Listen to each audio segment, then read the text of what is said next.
É uma questão bastante interessante porque é um assunto muito frequente nas provas. Atendendo às normas estabelecidas pela FIFA para a realização dos jogos, a iluminação do maior e mais emblemático estádio brasileiro mudou totalmente, passando dos antigos 120 projetores para uma iluminação de quase 400.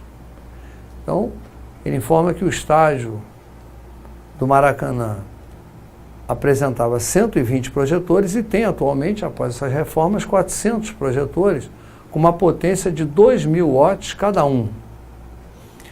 O objetivo, ele esclarece aqui, evidentemente que além da iluminação melhor para o público, é também atender às exigências para a qualidade das transmissões de televisão. Normalmente, nos jogos de futebol à noite, os refletores para iluminação do campo são ligados cerca de meia hora antes do início da partida e desligados cerca de meia hora depois.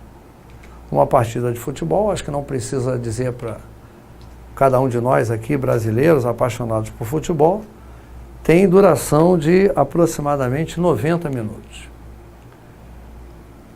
Nessas condições, o consumo total de energia elétrica durante uma partida exclusivamente nos refletores vale aproximadamente quanto? Então, o objetivo da questão é calcular quanto se consome de energia elétrica exclusivamente nos refletores do estádio durante uma partida noturna. Bem, o consumo de energia em qualquer aparelho elétrico, ele pode ser determinado, e é importantíssima a memorização dessa expressão, fazendo o produto da potência do aparelho e o tempo que ele permanece ligado. No nosso problema, a potência de cada refletor é de 2.000 watts. Ocorre que não existe apenas um refletor. O enunciado informava a existência de 400 refletores. Então, o consumo de energia será 400 vezes 2.000. São 400 refletores de 2.000 watts, multiplicado pelo tempo que eles vão permanecer ligados. O enunciado informou que os refletores são ligados meia hora antes do início do jogo. Aquele processo de início de transmissão, lá entra juiz, entram jogadores, tal, né? Há todo um processo antes do começo da partida, e são desligados somente 30 minutos após o término da partida. Como a partida tem 1h30 de duração, 90 minutos, com meia hora antes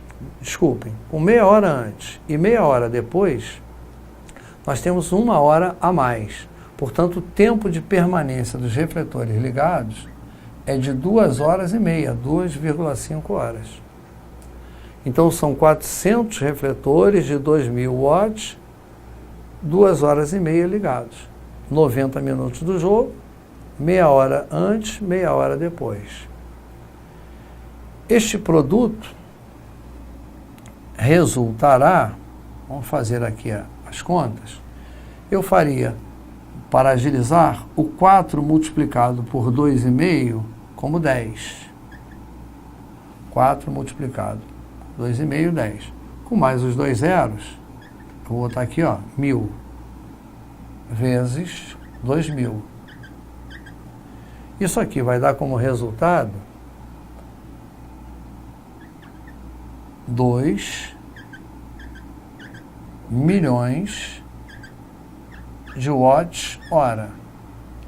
Só que as alternativas do nosso problema aparecem todas em quilowatts-hora. E o prefixo quilo, ele substitui, ele equivale a 3 zeros. Eu vou então suprimir esses 3 zeros e vou adotar aqui o prefixo quilo. Portanto, os refletores irão consumir 2.000 kWh de energia. 2.000 kWh é a alternativa A do nosso problema.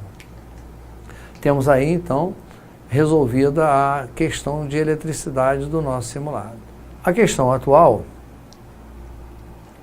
cita criação de uma determinada pessoa que, para comemorar gols, vitórias da seleção brasileira, criou um mecanismo lançador de foguete.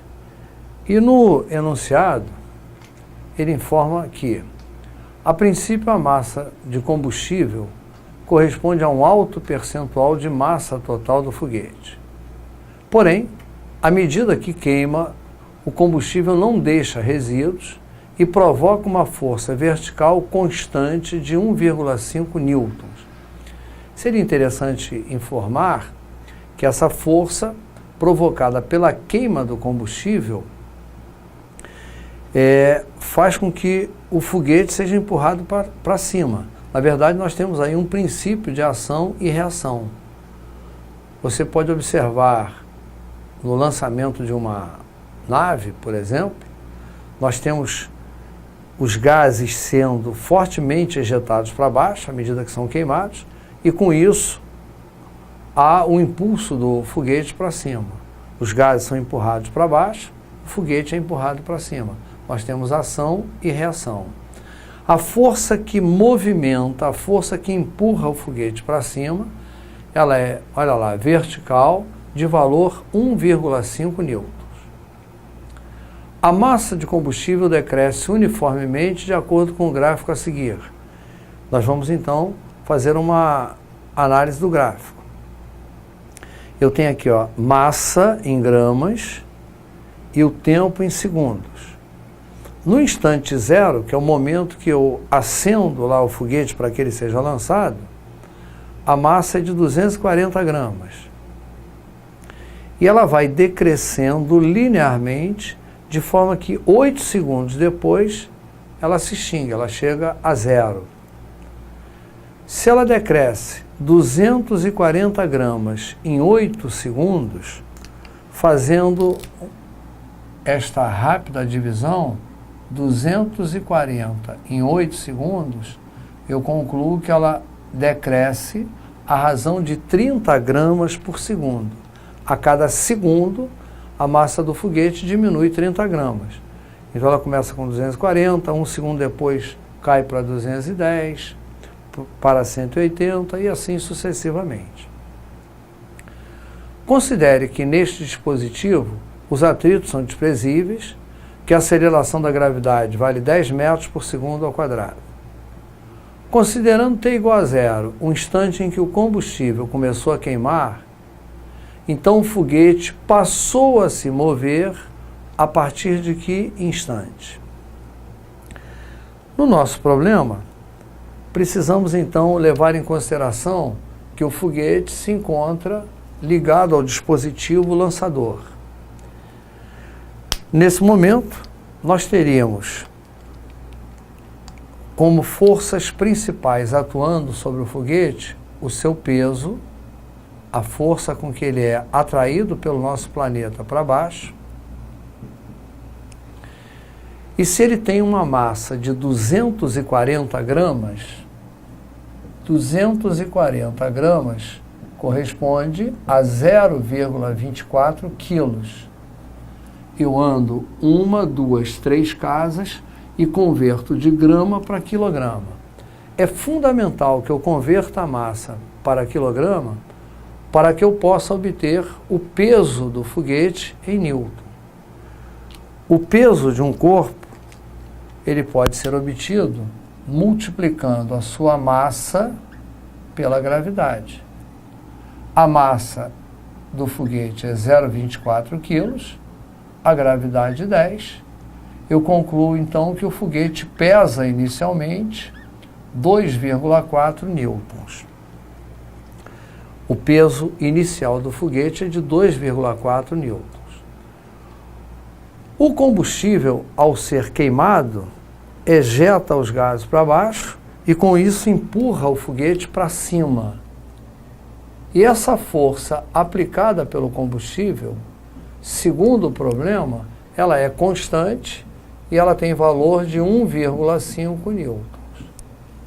Ora, se ele pesa 2,4 newtons e a força do combustível vale 1,5, não há ainda força suficiente para fazer com que o foguete comece a subir.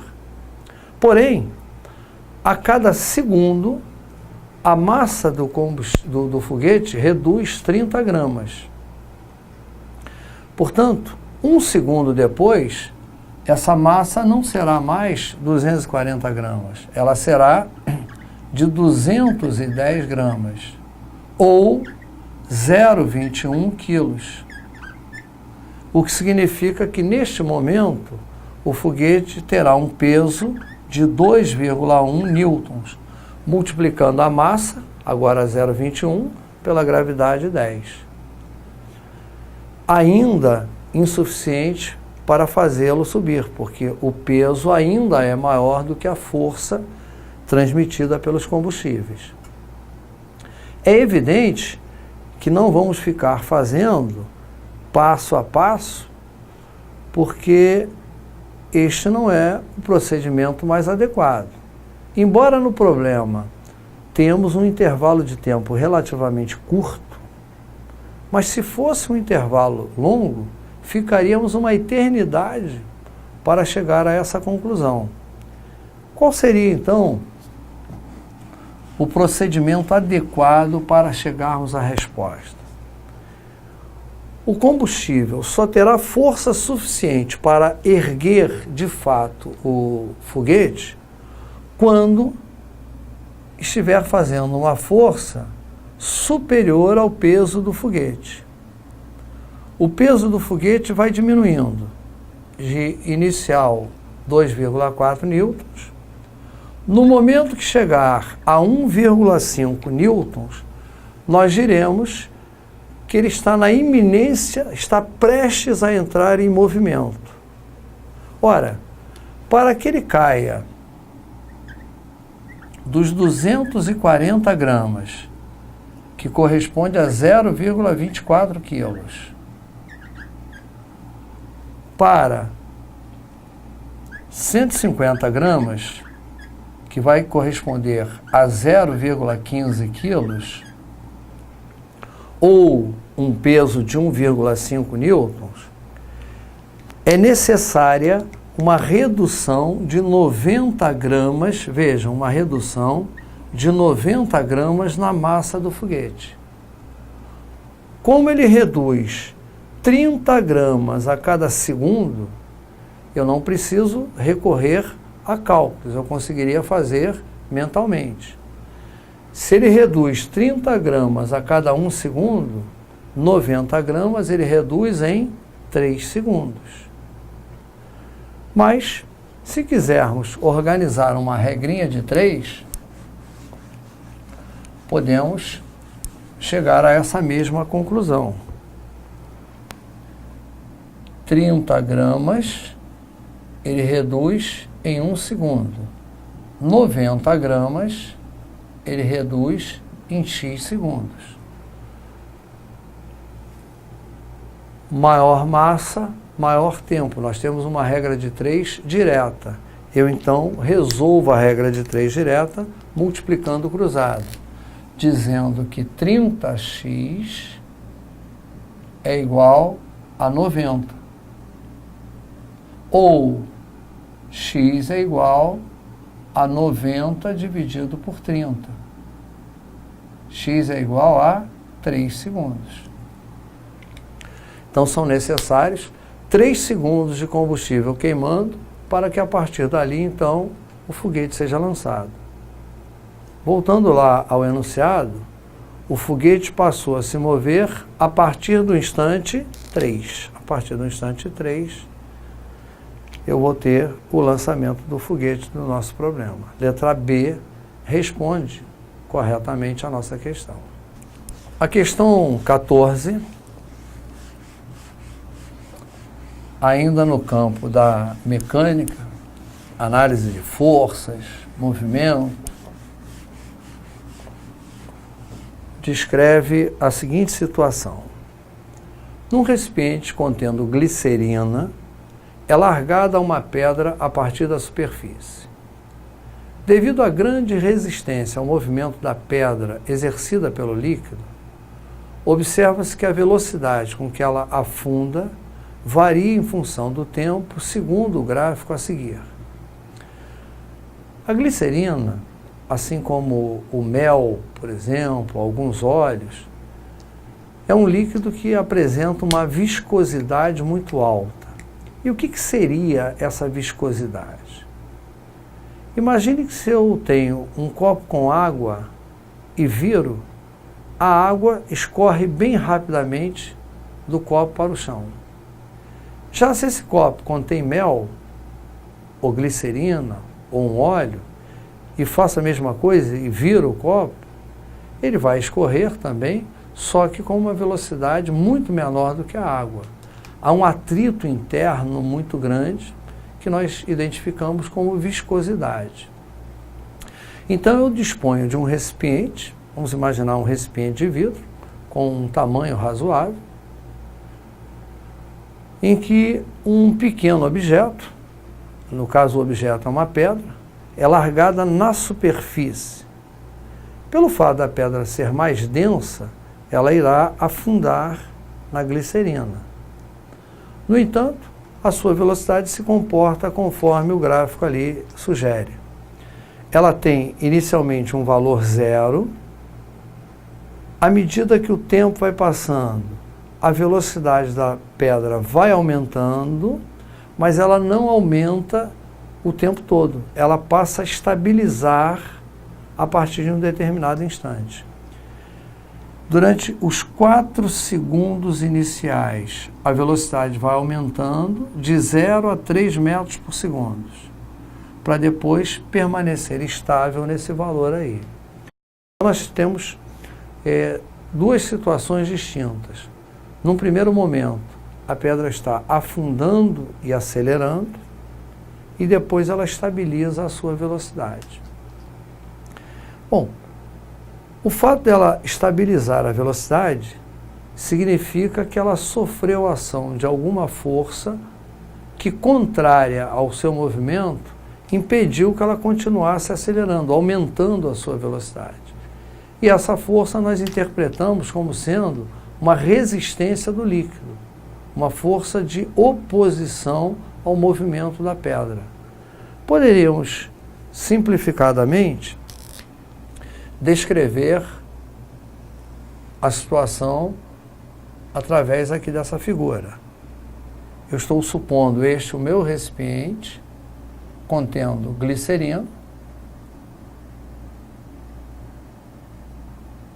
e eu largo a pedra. Digamos, a pedra é largada aqui na superfície com velocidade inicial 0. Por ser mais densa, ela irá afundar nesse líquido. Naquele momento inicial, nós poderíamos identificar o peso da pedra como uma força vertical dirigida para baixo e forças exercidas pelo líquido contrárias ao movimento. E nessas forças, nós incluímos ali a resistência ao movimento da pedra e o empuxo. No primeiro momento, quando eu estou largando a pedra, em que a velocidade é 0, a única força exercida pelo líquido seria o empuxo. Mas no momento posterior, em que a pedra já se encontra afundando, e aqui ela já apresenta uma velocidade diferente de 0, maior do que a inicial, nós teríamos o peso da pedra, que não se modifica, e as forças de resistência, as forças do líquido, aqui incluído empuxo e resistência. Observe que no momento do meu desenho, a força-peso é maior do que as forças do líquido, fazendo com que haja uma resultante apontando para baixo. Havendo uma resultante apontando para baixo, a pedra continua afundando e acelerando. Portanto, ao passar por aqui, por exemplo, ela terá uma velocidade ainda maior do que a anterior.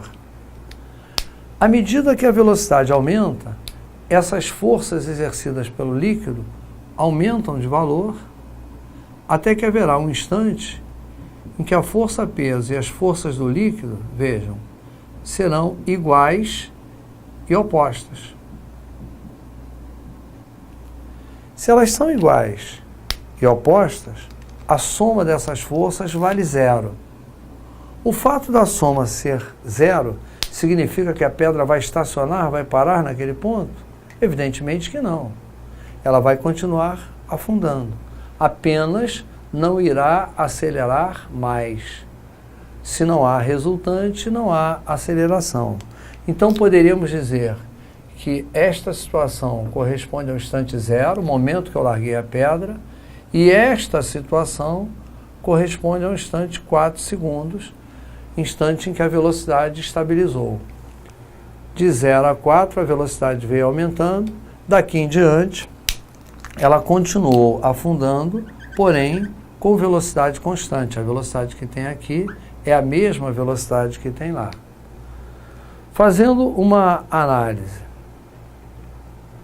da abordagem, de acordo com as informações fornecidas pelo gráfico, é possível inferir que a força de resistência que o líquido exerce sobre a pedra,